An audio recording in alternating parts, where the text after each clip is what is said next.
A José Mari le han denegado las redenciones ordinarias que ha solicitado. Estamos hablando de alrededor de 30 de nuestros familiares presos que en lo que va de año han visto obstaculizado en la Audiencia Nacional su camino para la obtención de redenciones, permisos ordinarios de salida y terceros grados.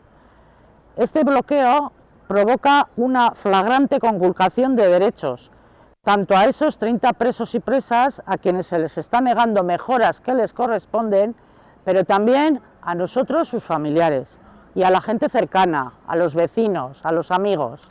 No podemos estar otros 30 años esperando a que les apliquen el tercer grado, las redenciones que les corresponden o a que puedan salir con permisos ordinarios.